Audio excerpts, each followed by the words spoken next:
Welcome to Books at the Bottom of the Stairs. My name's Lorene. Today I'm talking to you from the camp, and the little intro that you saw or heard is the sound that we get when there is a light rain falling, and it was a bit too loud to talk to you. And then shortly afterwards it got even noisier. So anyways, just a little sound effect for you. Hope you enjoyed it. Today it's raining a lot, and 2 pairs of socks on because it's chilly. And we're sort of holed up in the bunkhouse, which has a very small work area, and I love it. It's one of my favorite places to write. But adding in knitting and word puzzles and books and vlogging and so on, it becomes pretty cramped. So it's definitely more fun to video when we're over at the gazebo or out by the hammock.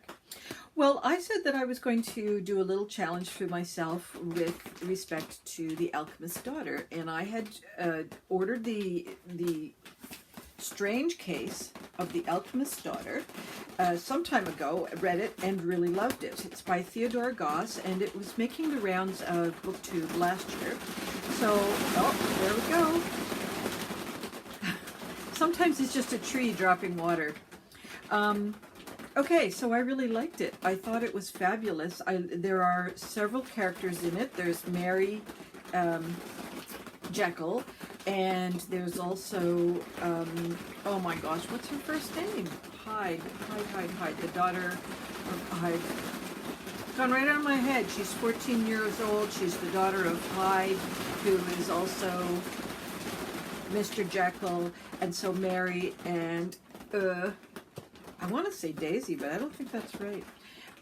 Anyhow, they're sisters. They're half-sisters. And there are other daughters of other scientists from around the time of Dr. Jekyll and Mr. Hyde. So we come upon the daughter of Frankenstein. Well, yes. Anyways, the character backgrounds are all connected into those stories. And these gals have come together through a variety of different ways. They're pretty adventuresome, and they are looking to solve a case of murder. It's just a real good romp. The language is very action-packed. What happens is Catherine, who is part Puma and part of the Dr. Moreau experiments, she's the author of this book. But what happens is when she gets, part of a chapter done or something, people will be reading over her shoulder. So Mary might have some kind of a comment to make, or Mrs. Poole might have something to comment to make. So Diana is the younger sister. They've got these really funny little quips that are going along on the side of the story. And we also bump into Sherlock Holmes and Sergeant Lestrade and Watson. And so Mary Jekyll and Sherlock Holmes are working to solve this murder, which turns out to be connected to the 5 girls. And there's a secret society, and their fathers belonged to it. Whether they were honorable or dishonorable is kind of part of the question that's being explored. So this is book 1 in the series, and I do not have with me the titles for books 2 and 3. I know book 2 is making a hit on BookTube right now, and I think that's mostly because it's in paperback, and book 3 is in people's sites, so I think that might be coming out this fall. I will not be able to put that information in the doobly-doo below because I have 0 electricity and 0 internet. So as you may have known from last year, our power is simply from the batteries, and so when the batteries die down, that's the end of technology. Okay, so when I was looking up this one book, the first one, Strange Case, I also came across, The Alchemist Daughter by Mary Lawrence. And I thought it'd be great fun to compare, because this is also a murder mystery. And we have Bianca Godard, who is the daughter of an alchemist who got into trouble with Henry VIII. And this is at a time where basically the judicial system doesn't really exist, particularly if you happen to be in the wrong spot at the wrong time. You are just blamed for somebody's murder or theft or whatever. There's not really any investigation, as we've come to know it in other mystery novels. So Bianca is not really an alchemist. She's more on the herbal tincture side of things, trying to figure out what herbs and minerals and so forth will work to heal people's afflictions of stomach and, you know, skin problems and so forth. So she's on the good side of alchemy, but she's on the wrong side. Is, without spoiling anything, we find out that her best friend dies very, very shortly in the book. I mean, well before page 30, I think it is. And it's in the blurb, so I'm not spoiling it for you. Anyways, Bianca is now the suspect in that so-called murder. She has to figure out if it was a murder or whether it was just really bad luck, and so all these things are going to be transpiring.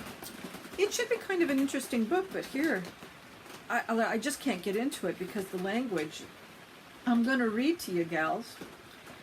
Out of sight of the nearest parish church, the lumpy land of Crossbones was within sight of the Clink, a prison harboring those who had offended the king's religion.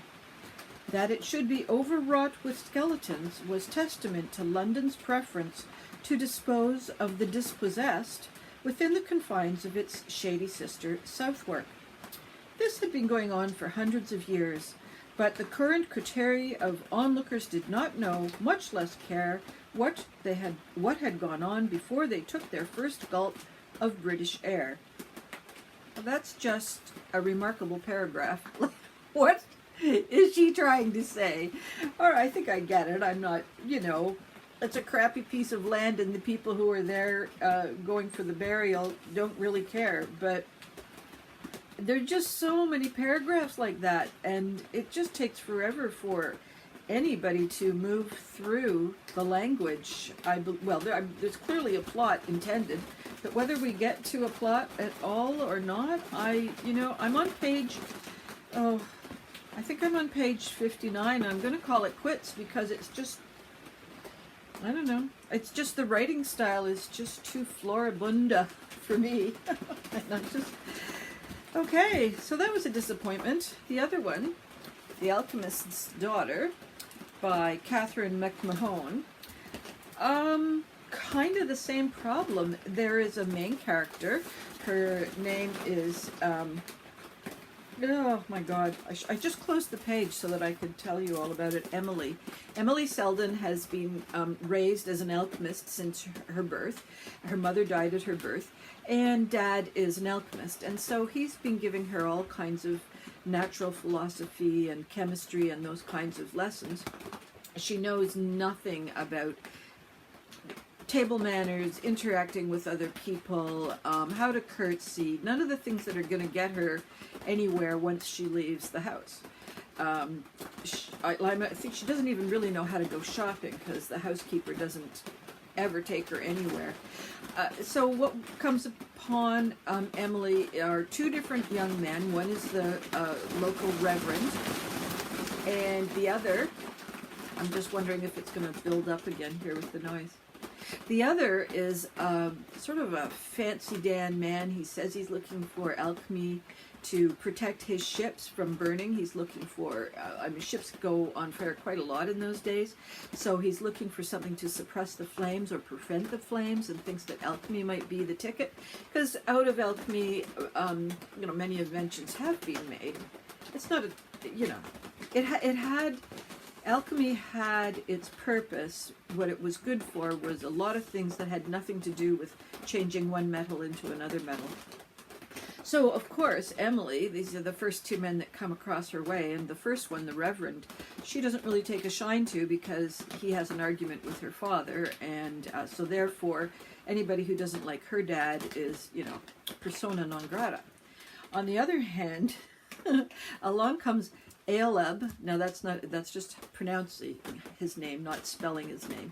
He knocks her off her feet with his, garments and his nice legs and pretty shoes and the way he rides a horse, And even though her father dismisses him as a ne'er-do-well, she's fallen in love. And so he seeks her out in the secrecy of the orchards. And of course, she gets pregnant. And so therefore the marriage has to happen.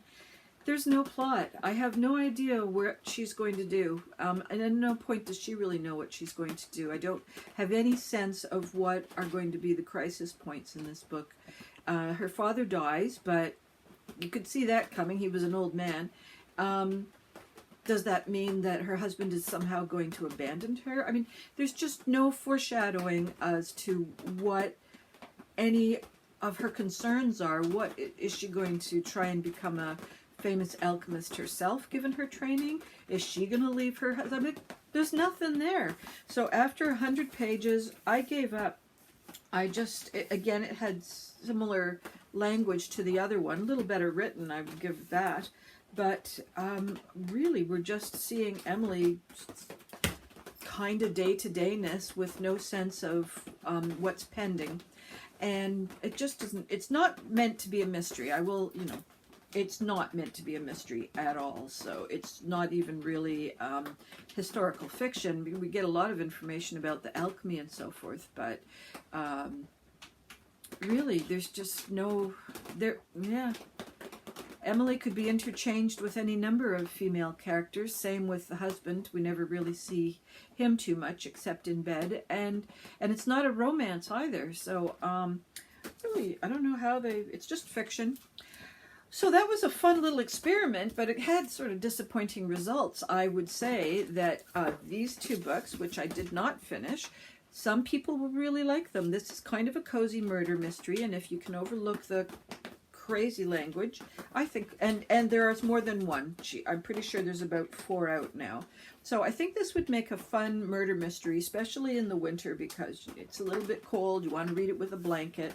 There's lots of scenes where there's fires, and this one, I think if you just like immersing yourself in historical fiction and don't really demand a lot from your plots, I think that one's also good. There's a lot of interesting things with respect to alchemy that if you don't know much about that, it will be a nice gateway book.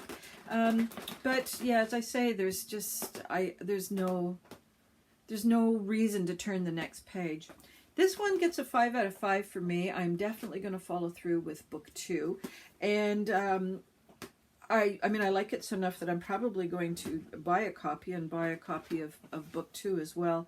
And I think the other thing that I really like about this book, in particular, is the young half-sister of Mary Jekyll, Diana, is a whirlwind of energy. She's just had a bit of a rough beginning, and so she's the counterfoil to all the things that society thinks is important. Wearing a hat, wearing gloves, like what? She just doesn't get it. They're complete wastes of time. She's not going to be bogged down by anything that doesn't serve her purposes. And her purposes are definitely either about solving a problem that she's curious about or eating. And that's about it. So she's quite a charming character, and the others are very, very interesting, each in their own way as well. Having not read part 2, I do suspect that the focus will change a little bit away from Mary Jekyll a little bit and more towards one of the other girls. And so I think that might be the way this series goes. I believe, based on how the book ended, they will be heading to, I think, Austria. Well, here, European travel for the monstrous gentlewoman. So definitely they are heading off out of England for adventures. That's it for me. I hope you all have a beautiful day, and that if it's raining where you are, that you can enjoy the sounds of the rain. I hope your reading adventures and dreams continue to come true. Bye-bye.